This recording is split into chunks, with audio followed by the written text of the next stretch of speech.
Hi, my name is Joey Novak. I wanted to show you quickly how to use the new export tool included in the SDK.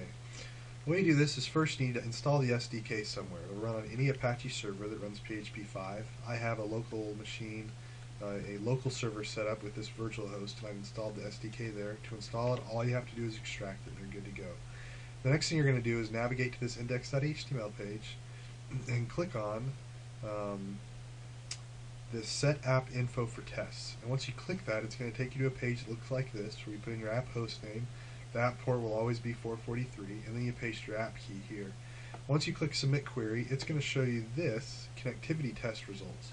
It's going to check to make sure the host name is valid and that it can connect to the API without a key, and then it's going to test it with the API key. So using this, you can tell if you have your host name or the app key correct. Once you've done that, you can come back here and click on Exporter, and you can select what table you want to export. All the tables that are accessible via the data service query method are available here for export. So I'm just going to click Contact. Now, part of our code for this export, it'll automatically fetch all the custom fields in your application and include them in the export. So if you look here, I'll show you some of the code real quick. Here in the exporter file,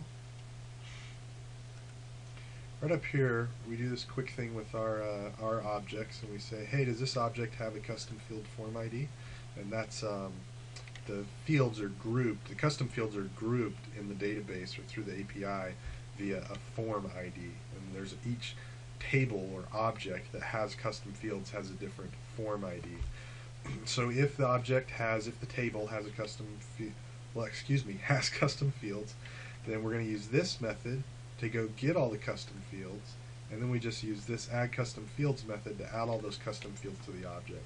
And then whenever we come down here and do our query, it's going to get all the data and not just the standard set of fields.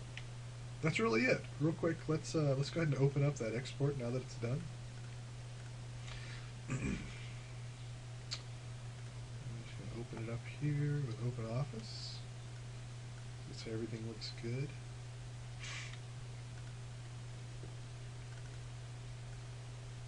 Now the reason you don't see so much data is because it automatically sorts the fields by alphanumeric order.